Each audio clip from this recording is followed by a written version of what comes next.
Bonjour à tous et bienvenue dans cette nouvelle vidéo qui s'est ma foi fait attendre, peut-être pour certains, je ne sais pas. Je m'avance peut-être un peu vite, mais voilà, la précédente date du 9 mars et nous sommes maintenant fin avril, donc il y a quasiment 2 mois. Qu'est-ce qui a changé depuis la dernière vidéo? Eh bien, tout simplement le fait que, évidemment, le lendemain, j'avais mon permis définitif et vous voyez que c'est coché pour absolument toutes les catégories, donc je peux conduire du AM jusqu'au G. Il n'y a pas eu de vidéo avant pour la bonne et simple raison que mon travail est très prenant, qu'il y a une partie décollage quand même, hein, même après l'obtention du permis de conduire, je vais dire.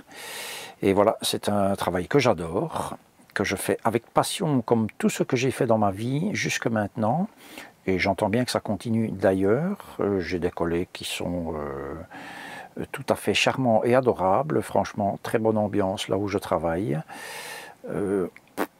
Et ça concerne tous mes collègues, je dis bien tous. Et puis ma foi, c'est quand même un boulot qui est très prenant au niveau des horaires et très fatigant. Et donc je n'ai pas eu l'occasion du tout de faire quelconque vidéo que ce soit. Maintenant, j'ai des idées de vidéos. Il y a celle d'aujourd'hui qui concerne le lavabo de la salle de bain. J'ai un autre projet de vidéo qui concerne les routes. J'ai un projet de vidéo pour vous montrer un petit peu la région dans laquelle je travaille, où j'ai moi-même découvert pas mal de belles choses.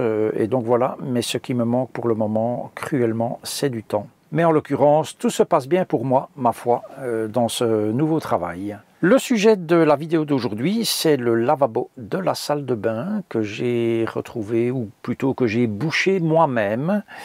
Alors, ça fait 4 ans que je suis dans ce van, donc forcément, à un moment donné, il faut bien qu'il y ait un petit souci de ce genre qui arrive. J'évite en ce qui me concerne les produits de débouchage, style desktop et compagnie, parce que j'ai entendu à gauche, à droite que ce n'était vraiment pas terrible, en tout cas pour les véhicules de loisirs. Et il se fait qu'au niveau du lavabo de la salle de bain, ça commençait à s'écouler plus lentement que d'habitude. Pas beaucoup plus lentement, mais plus lentement que d'habitude. Qu'à cela ne tienne, j'enlève la poire et puis je mets le tuyau vraiment au niveau de l'évacuation et j'ouvre le robinet à fond en me disant ça va chasser toute la crasse.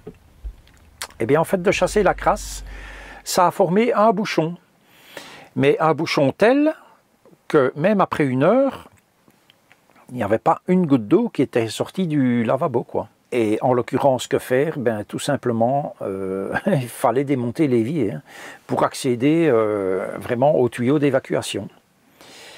Et comment le démonter sur ce chausson? Donc cette vidéo est destinée à des gens qui ont un véhicule plus ou moins similaire au moins, parce que je sais que les chaussons maintenant, la même version que ceci, la salle de bain n'est plus du tout la même, c'est un évier qui se relève, donc un basculant, alors qu'ici il est fixe, coulissant sur un rail. Alors je me dis, ben, comment est-ce qu'on peut l'enlever de ce rail? Je n'ai jamais trouvé, et en fait ce qu'il faut faire, et je vous le montre, c'est démonter carrément les attaches de l'évier, et vous sortez l'évier avec le rail, et je vous montre ça tout de suite. Alors comment enlever ce satané lavabo? Je pensais que je pourrais retirer la partie supérieure ici pour avoir accès à l'évacuation, mais pas du tout, en fait c'est une seule partie. C'est peut-être 2 parties quand le lavabo est enlevé, mais là ça ne marche pas. La barre qui est ici fait partie aussi du lavabo. Voilà. Donc que faire? Eh bien en fait, ici en dessous, il y a une vis et il y a la même de l'autre côté, mais cette vis permet juste de faire coulisser la barre sur la tâche. Par contre, un petit peu plus loin, il y a également une vis que l'on peut dévisser avec une clé Allen de 2 mm.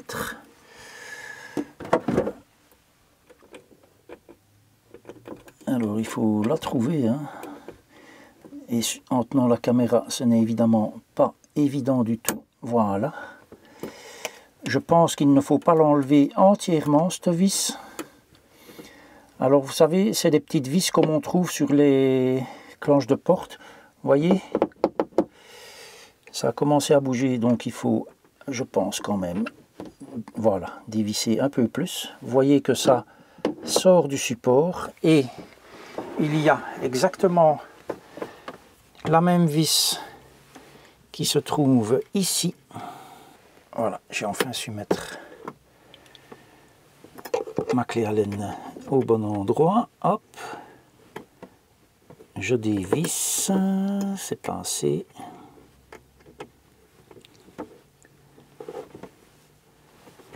Et maintenant, voilà, maintenant c'est assez. Et on a accès maintenant au système d'évacuation de l'évier. Et vous voyez à quoi ça ressemble. Il y a cet arrêt ici que j'ai jamais trop compris à quoi il servait, mais bon. C'est normalement pour pouvoir coincer l'évier à cet endroit-là et à cet endroit-là. Et en fait, vous voyez le bazar. J'ai ensuite dû enlever cette vis-là pour essayer de retirer le tuyau de ceci. Alors, je vous jure que c'était pas facile, donc j'ai dû dévisser l'autre également. Et j'ai trouvé, à ce niveau-là, un bouchon complet, avec toute la crasse accumulée depuis 4 ans, quoi, hein, les poils de barbe, et j'en passe et des meilleurs. Et ben, j'ai pu enlever ça et, et puis tout remonter. Mais vous voyez que c'est relativement simple maintenant de pouvoir accéder à ça. On peut voir le niveau d'isolation extraordinaire de chez Chausson. Hein. Voilà, mais enfin bon, peu importe. Et pour remonter l'évier, ben, ma foi, on fait exactement la même chose en sens inverse. On remet ceci là et là. Et on resserre la petite vis, donc avec une clé Allen 2 mm, pas plus. Donc vous voyez que quand vous avez ce genre de fixation, il faut toujours bien penser à aller regarder en dessous. Alors il faut aussi remettre cette espèce de languette en caoutchouc qui permet à l'eau de ne pas s'enfouir là derrière. Et voilà. Et donc, une fois que l'évier est plein, alors comme vous le voyez, moi je n'ai plus la douchette d'origine puisqu'elle fuyait. Tout ça c'est du plastique cheap, hein, donc, et donc maintenant ça s'écoule parfaitement bien. Voilà.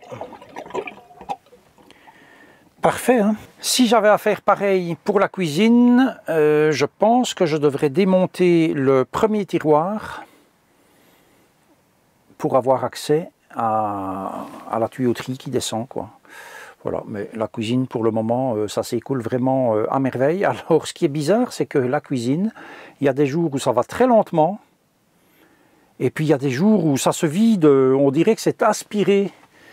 Voilà, pourquoi? Est-ce que ça dépend de la météo, de la pression atmosphérique, de la flexibilité de la queue d'une vache dans un tournant? Je n'en sais rien du tout, mais c'est vraiment bizarre. Mais en ce qui concerne la cuisine, par contre, je vais dire que 3-4 fois par an, avec un tuyau d'eau et vraiment pas mal de pression, je remplis la cuve des eaux usées par l'évier de la cuisine, et vraiment avec pas mal de pression, et je peux vous dire que, à mon avis, ça doit bien nettoyer, et comme je le fais régulièrement, ma foi. Voilà. Maintenant, pourquoi ça s'encrasse moins là que la salle de bain, je n'en sais rien. La salle de bain, est-ce que c'est le savon qu'on utilise pour se laver qui fait que... voilà. Et alors, au niveau de la douche, là, si ça devait venir à boucher, je ne sais pas ce que je ferais, parce que c'est pas accessible, hein, c'est un bac, donc peut-être par en dessous, je ne sais pas. Voilà, toujours est-il que me voilà dépanné au niveau de mon lavabo. Si vous avez le même genre d'installation, vous savez maintenant comment faire. Donc, il y a 2 vis qui permettent de faire coulisser la barre sur les 2 attaches. Et puis, il y a plus loin les 2 vis qui vraiment tiennent ces fameuses 2 attaches au niveau de la paroi du fourgon. Au niveau du fourgon, voilà un moment maintenant que je n'ai plus eu de problème. En fait, le dernier problème, ça date de la panne du Truma, donc ça remonte déjà à un bon moment, hein, 2 ans, si pas plus, où on avait remplacé le crayon de préchauffage et le brûleur carrément, hein, la partie brûleur, sous garantie. Fort heureusement, parce qu'il y en avait pour plus de 2000 € de pièce. Un crayon de préchauffage, c'est 800 €. En ce qui me concerne, j'appelle ça de l'escroquerie, mais voilà, ce monde du véhicule de loisir, ça me semble de plus en plus être quand même une vaste escroquerie partout. Donc voilà, vous savez que moi j'ai l'habitude de dire ce que je pense, hein, donc je le dis sans détour. Hein. On nous prend vraiment pour des demeurés, quoi. Hein. Mais voilà, donc plus de problème avec le van. Ceci, je vais dire, le lavabo qui est bouché, c'est plus de l'entretien que c'est pas une panne. Hein, c'est vraiment de l'entretien. Il faut juste savoir se dépanner soi-même, parce que celui qui ne sait pas le faire, ben, il va aller se faire truander chez un marchand de véhicules de loisirs. Donc voilà, c'est autant pouvoir faire soi-même avec une simple clé Allen numéro 2 et un tournevis plat pour pouvoir enlever le collier de serrage du tuyau. Et puis un peu d'huile de coude pour faire tout ça, quoi. Hein. Voilà.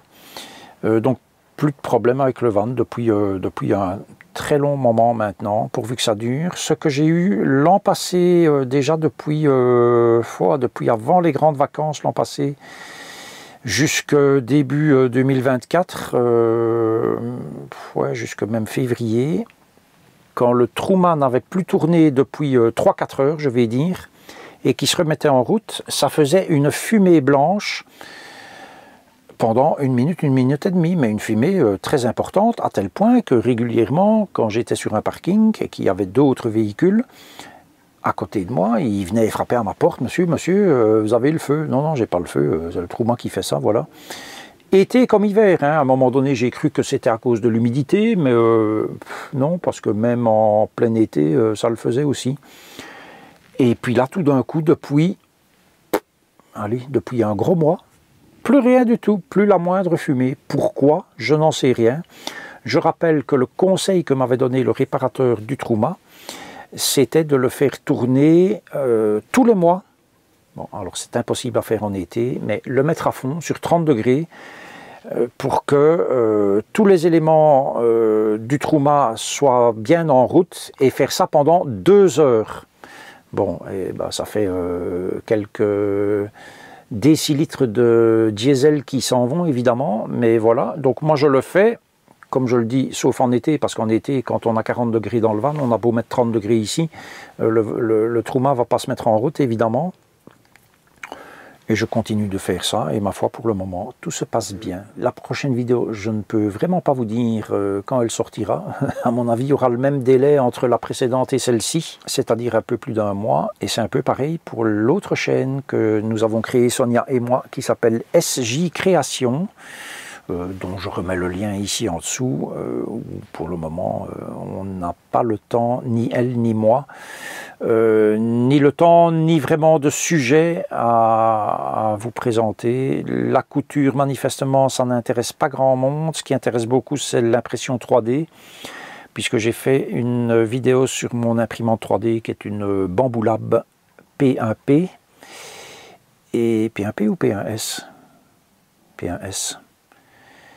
P1S. Et donc ça a intéressé pas mal de monde, mais le restant ça intéresse beaucoup moins. Alors c'est pas parce que ça intéresse moins qu'on ne va plus faire de vidéos, mais franchement pour le moment ni Sonia ni moi n'avons le temps. Moi je travaille dans le sud du pays, donc je ne vois déjà pas beaucoup Sonia non plus. Heureusement que j'ai mon van, c'est bien pratique pour ce boulot, et puis ma foi c'est comme ça. Cette vidéo est maintenant terminée, je vous dis à la prochaine, et d'ici là, prenez grand soin de vous. Et hop!